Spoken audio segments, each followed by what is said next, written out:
शांति। आज 14 सितंबर 2024 के बाबा के अनमोल मधुर महावाक्य सुनेंगे। आज के बाबा की मुरली धारणा युक्त मुरली है।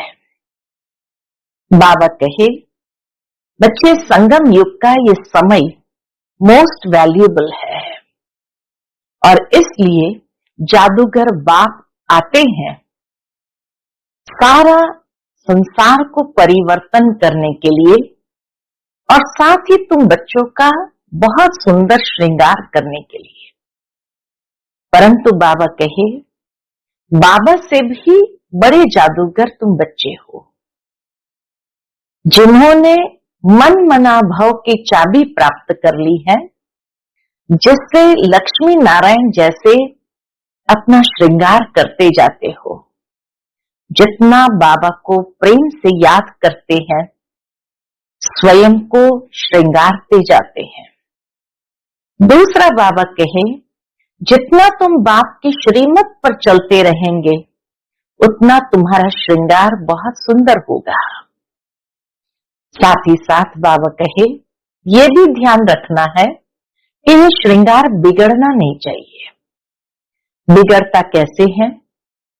तो बाबा कहे, जब सुनी सुनाई बातों पर चिंतन करते हो या पर चिंतन में पर मत में आ जाते हो तो अपने श्रृंगार को बिगाड़ते हो। दूसरा बाबा कहे, इस अमूल्य समय को जितना वेस्ट करते जाते हैं, उतना अपना श्रृंगार बिगाड़ते जाते हो। तो अपने आप में देखना है कि हमने अपने स्वभाव को कितना दैवी स्वभाव बनाया है।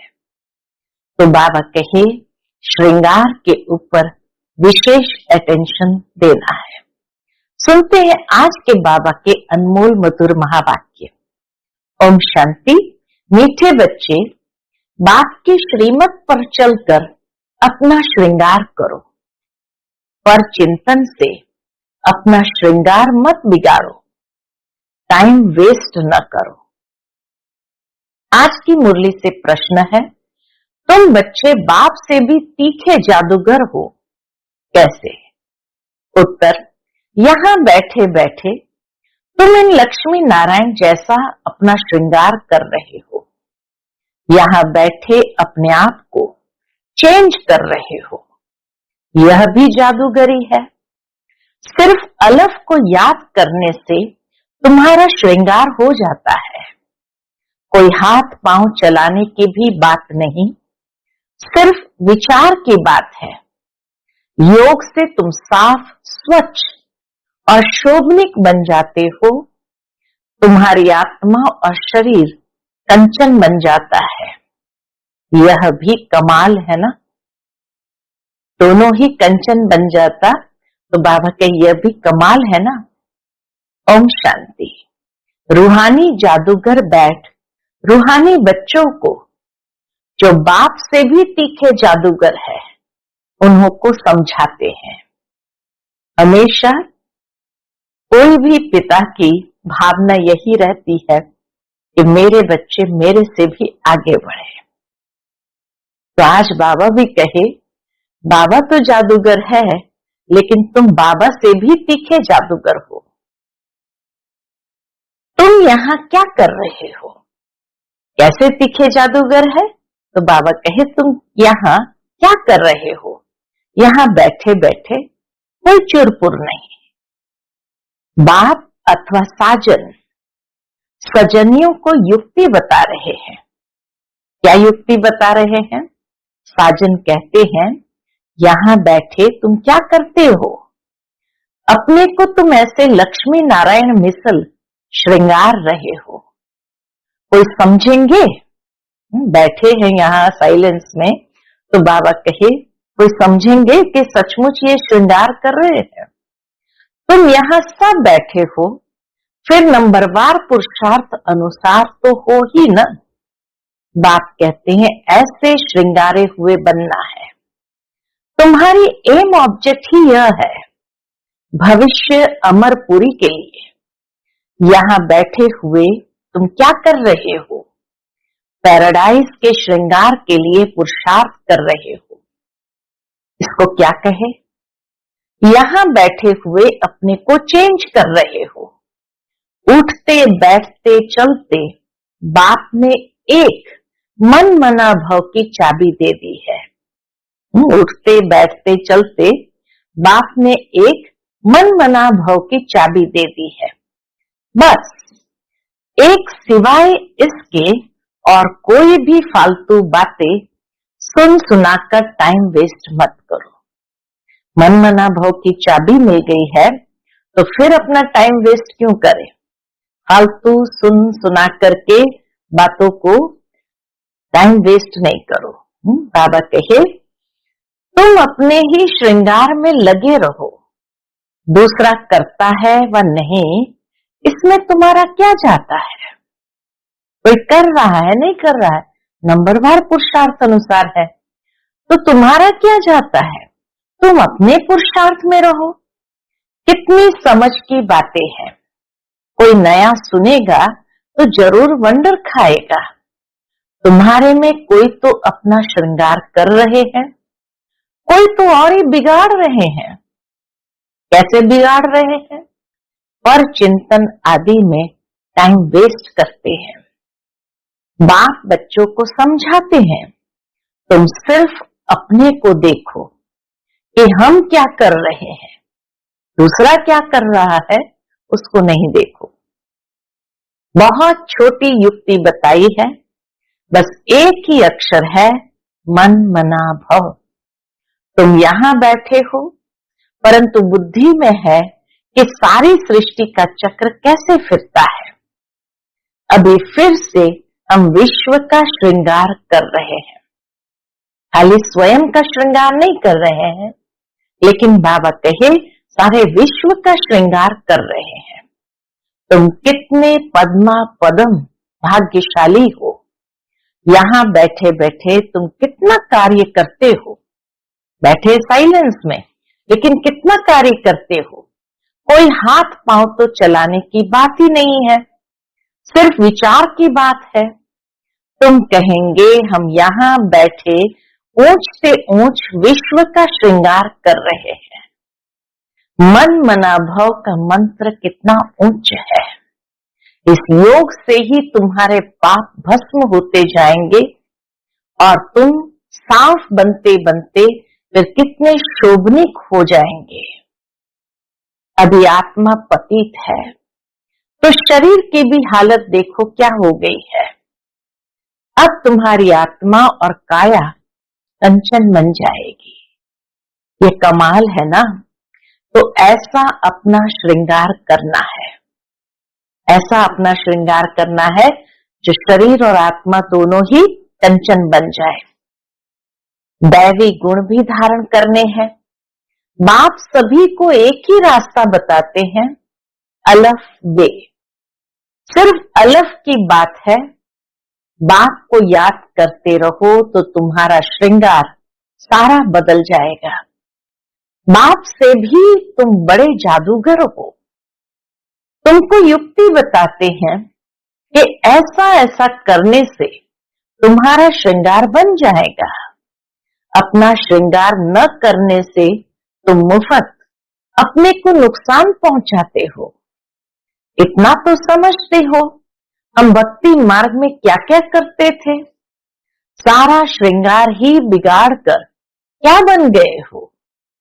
अब एक ही अक्षर से बाप की याद से तुम्हारा श्रृंगार होता है। बच्चों को कितना अच्छी रीति समझाकर फ्रेश करते हैं। यहां बैठे तुम क्या करते हो? याद की यात्रा में बैठे हो। अगर कोई का ख्याल और तरफ होगा तो श्रृंगार थोड़ी होगा। तुम श्रृंगारे हो तो फिर औरों को भी रास्ता बताना है। जितना ज्यादा श्रृंगारे हो तो बाबा कहे औरों को भी रास्ता बताना है। बाप आते ही है ऐसा श्रृंगार बनाने। कमाल शिव बाबा आपकी। बच्चे भी क्या कहते हैं? कमाल शिव बाबा आपकी। आप हमारा कितना श्रृंगार करते हो। उठते बैठते चलते हमको अपना श्रृंगार करना है। कोई तो अपना श्रृंगार कर फिर दूसरों का भी करते हैं, कोई तो अपना भी श्रृंगार नहीं करते तो दूसरे का भी श्रृंगार बिगाड़ते रहते हैं। फालतू बातें सुनाकर उनकी अवस्था को भी नीचे गिरा देते हैं, खुद भी श्रृंगार से रह जाते हैं तो दूसरे को भी राह देते हैं। तो अच्छी रीति सोच विचार करो, बाबा कैसे कैसे युक्ति बताते हैं। भक्ति मार्ग के शास्त्र पढ़ने से ये युक्तियां नहीं आती है, शास्त्र तो है भक्ति मार्ग के। तुमको कहते हैं तुम क्यों शास्त्र को नहीं मानते हो? बोलो हम तो सब मानते हैं, आधा कल भक्ति की है, शास्त्र पढ़ते हैं तो कौन नहीं मानेंगे। रात और दिन होते हैं तो जरूर दोनों को मानेंगे ना। यह है बेहद का दिन और रात। बाप कहते हैं मीठे बच्चों तुम अपना श्रृंगार करो। कितना प्यार से बाबा कहते मीठे बच्चों तुम अपना श्रृंगार करो, टाइम वेस्ट मत करो, टाइम बहुत थोड़ा है, तुम्हारी बड़ी विशाल बुद्धि चाहिए, आपस में बहुत प्रेम होना चाहिए, टाइम वेस्ट नहीं करना चाहिए क्योंकि तुम्हारा टाइम तो बहुत वैल्यूएबल है। कौड़ी से हीरे जैसे तुम बनते हो, मुफ्त में इतना थोड़ी सुन रहे हो, कोई कथा है क्या? बाप अक्षर ही एक सुनाते हैं। बड़े बड़े आदमियों को जास्ती बात थोड़ी करनी चाहिए, बाप तो सेकंड में जीवन मुक्ति का रास्ता बताते हैं। यह है ही उच्च श्रृंगार वाले, तब तो उन्हों के ही चित्र है जिनको बहुत पूछते रहते हैं। बाबा कहे तब तो उन्हों के ही चित्र है जिनको बहुत पूछते रहते हैं। जितना बड़ा आदमी होगा उतना बड़ा मंदिर बनाएगा, बड़ा श्रृंगार करेंगे। आगे तो देवताओं के चित्र पर हीरे का हार पहनाते थे। बाबा को तो अनुभव है ना, बाबा ने खुद हीरे का हार बनाया था लक्ष्मी नारायण के लिए। वास्तव में तो उन्हों जैसी यहाँ पहरवाइश कोई बना न सके।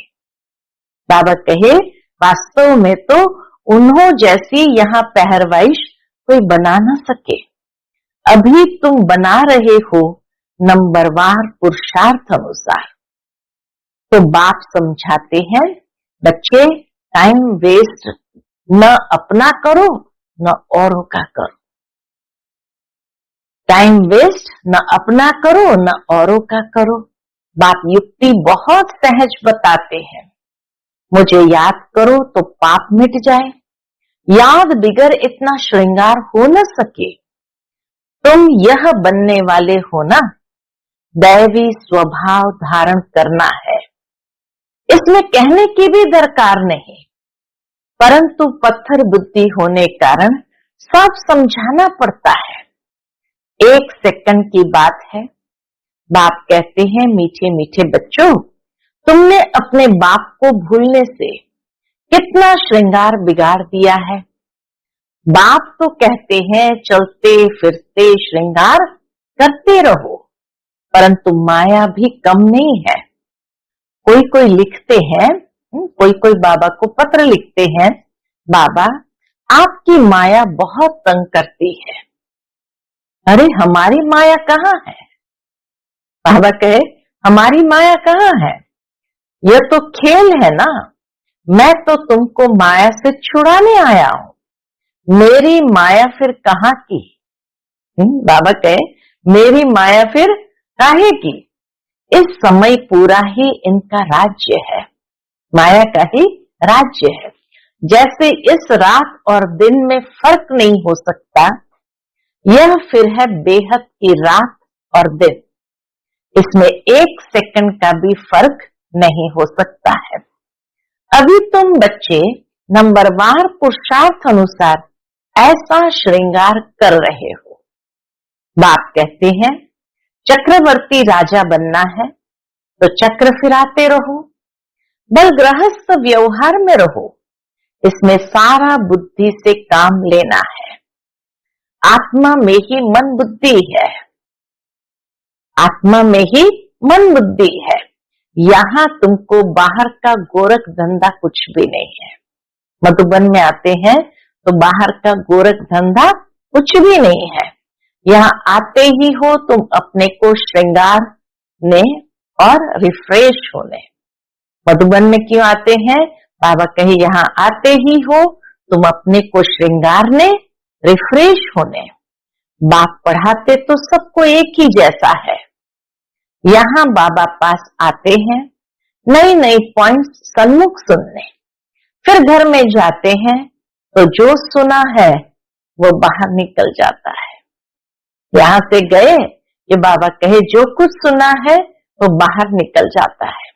यहाँ से बाहर निकलने से ही झोली छांट लेते हैं। जो सुना उस पर मनन चिंतन नहीं करते हैं। तुम्हारे लिए तो यहाँ एकांत की जगह बहुत है। बाहर में तो खटमल फिरते रहते हैं, अर्थात जो अनेक रीति से कमजोरियां वार करती रहती है, एक दो का खून करते पीते रहते हैं। तो बाप बच्चों को समझाते हैं, क्या समझाते हैं?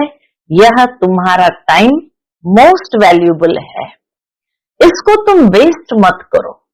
अपने को श्रृंगारने की बहुत युक्तियां मिली है। मैं सबका उद्धार करने आता हूं। मैं आया हूं तुमको विश्व की बादशाही देने।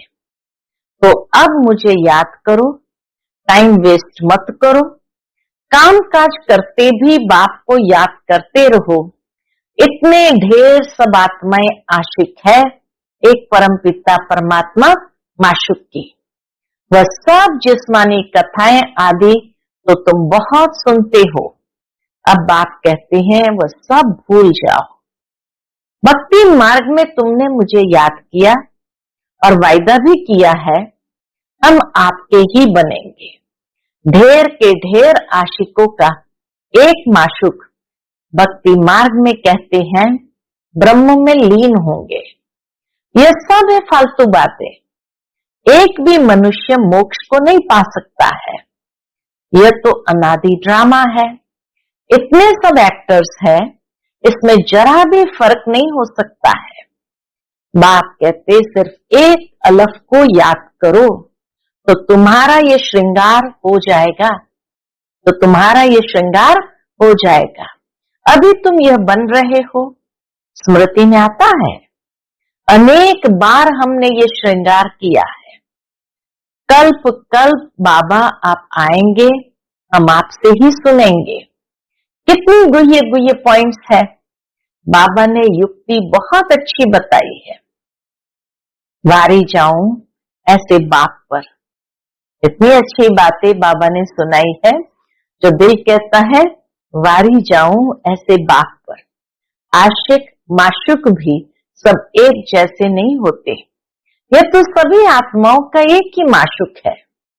जिस्मानी कोई बात नहीं, परंतु तुम्हें संगम युग पर ही बाप से ये युक्ति मिलती है।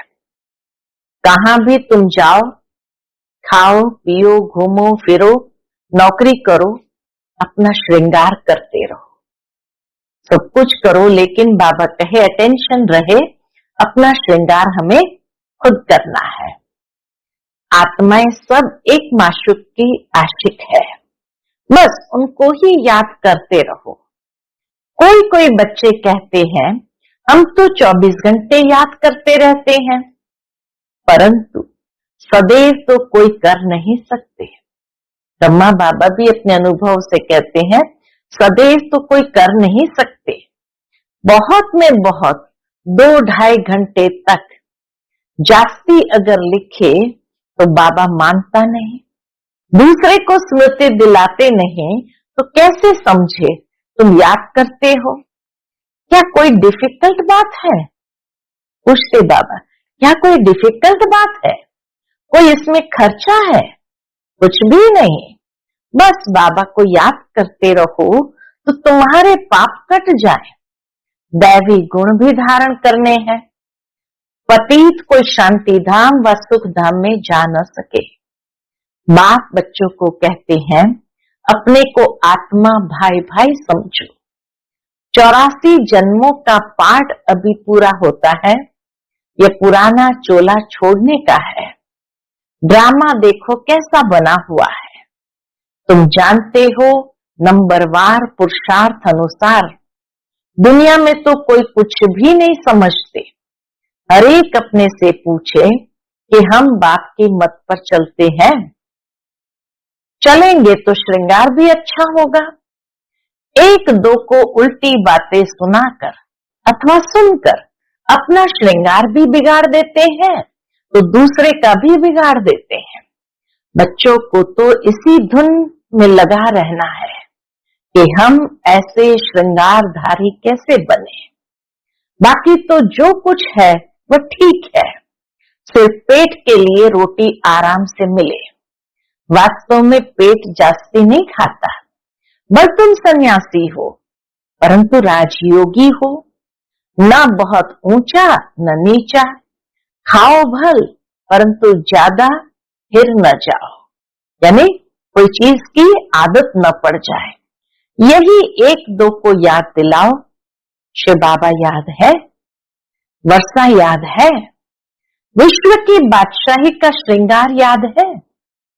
विचार करो, यहां बैठे बैठे तुम्हारी क्या कमाई है। इस कमाई से अपार सुख मिलना है। बाबा कहे, इस कमाई से अपार सुख मिलना है। सिर्फ याद की यात्रा से और कोई तकलीफ नहीं। भक्ति मार्ग में मनुष्य कितने धक्के खाते हैं। अभी बाप आए हैं श्रृंगारने, तो अपना अच्छी रीति ख्याल करो। भूलो मत, माया भुला देती है, फिर टाइम बहुत वेस्ट करते हैं। तुम्हारा तो ये बहुत वैल्यूएबल टाइम है। पढ़ाई की मेहनत से मनुष्य क्या से क्या बन जाते हैं। दुनिया में भी कोई पढ़ाई की मेहनत करते तो क्या से क्या बन जाते हैं। बाबा तुमको और कोई तकलीफ नहीं देते हैं, सिर्फ कहते हैं मुझे याद करो। कोई भी किताब आदि उठाने की दरकार नहीं। बाबा कोई किताब उठाता है क्या? बाप कहते हैं मैं आकर इस प्रजापिता ब्रह्मा द्वारा एडॉप्ट करता हूं। प्रजापिता है ना, तो इतने कुवंशावली प्रजा कैसे होगी। बच्चे एडॉप्ट होते हैं, वर्षा बाप से मिलना है। बाप ब्रह्मा द्वारा एडॉप्ट करते हैं, इसलिए उनको माता पिता कहा जाता है। ब्रह्मा माँ और शिव बाप, तो इसलिए उनको माता पिता कहा जाता है। यह भी तुम जानते हो, बाप का आना बड़ा एक्यूरेट है। एक्यूरेट टाइम पर आते हैं, एक्यूरेट टाइम पर जाएंगे। दुनिया की बदली तो होनी ही है। अभी बाप तुम बच्चों को कितनी अकल देते हैं। बाप की मत पर चलना है। स्टूडेंट जो पढ़ते हैं वही बुद्धि में चलना है। तुम भी यह संस्कार ले जाते हो। जैसे बाप में संस्कार है, वैसे तुम्हारी आत्मा में भी ये संस्कार भरते हैं। फिर जब यहाँ आएंगे तो वही पाठ रिपीट होगा। नंबरवार पुरुषार्थ अनुसार आएंगे। अपने दिल से पूछो। बाबा कहे, अपने दिल से पूछो कितना पुरुषार्थ किया है। अपने को श्रृंगारने का टाइम कहाँ वेस्ट तो नहीं किया है। बाप सावधान करते हैं, वाहियात बातों में कहाँ भी टाइम न गवाओ। बाप की श्रीमत याद रखो। मनुष्य मत पर न चलो। तुमको ये पता थोड़ी था कि हम पुरानी दुनिया में हैं। बाप ने बताया है कि तुम क्या थे। इस पुरानी दुनिया में कितने अपार दुख है। यह भी ड्रामा अनुसार पाठ मिला हुआ है। ड्रामा अनुसार अनेक अनेक विघ्न भी पड़ते हैं। ड्रामा अनुसार अनेक अनेक विघ्न भी पड़ते हैं। बाप समझाते हैं, बच्चे ये ज्ञान और भक्ति का खेल है, वंडरफुल ड्रामा है। इतनी छोटी आत्मा में सारा पाठ अविनाशी भरा हुआ है जो बजाती ही रहती है। अच्छा, मीठे मीठे सिक्के लदे बच्चों प्रति माता पिता बाप दादा का याद प्यार और गुड मॉर्निंग। रूहानी बाप की रूहानी बच्चों को नमस्ते। हम सभी रूहानी बच्चों की रूहानी माता पिता बाप दादा को याद प्यार, गुड मॉर्निंग और नमस्ते नमस्ते। शुक्रिया बाबा, शुक्रिया। आज की मुरली से धारणा के लिए मुख्य सार है, पहली पॉइंट, दूसरी सब बातों को छोड़ इसी धुन में रहना है कि हम लक्ष्मी नारायण जैसा श्रृंगारधारी कैसे बने। दूसरी पॉइंट, अपने से पूछना है कि पहली बात, हम श्रीमत पर चलकर मन मना भाव की चाबी से अपना श्रृंगार ठीक कर रहे हैं। दूसरी बात, उल्टी सुलटी बातें सुनकर व सुनाकर श्रृंगार बिगाड़ते तो नहीं है। तीसरी बात, आपस में प्रेम से रहते हैं, अपना वैल्यूएबल टाइम कहीं पर वेस्ट तो नहीं करते। चौथी बात, दैवी स्वभाव धारण किया है। आज का बाप दादा का मधुर वरदान हम बच्चों के प्रति है, व्यर्थ संकल्पों के कारण को जानकर उन्हें समाप्त करने वाले समाधान स्वरूप भव। व्यर्थ संकल्पों के कारण को जानकर उन्हें समाप्त करने वाले समाधान स्वरूप भव। व्यर्थ संकल्प उत्पन्न होने के मुख्य दो कारण हैं। कौन से? पहला अभिमान, दूसरा अपमान। मेरे को कम क्यों, मेरा भी ये पद होना चाहिए, मेरे को भी आगे करना चाहिए, तो इसमें या तो अपना अपमान समझते हो या फिर अभिमान में आते हो। नाम में, मान में, शान में, आगे आने में, सेवा में अभिमान या अपमान महसूस करना, यही व्यर्थ संकल्पों का कारण है। इस कारण को जानकर निवारण करना ही समाधान स्वरूप बनना है। आज का स्लोगन है, साइलेंस की शक्ति द्वारा स्वीट होम की यात्रा करना बहुत सहज है। साइलेंस की शक्ति द्वारा स्वीट होम की यात्रा करना बहुत सहज है। अच्छा, ओम शांति।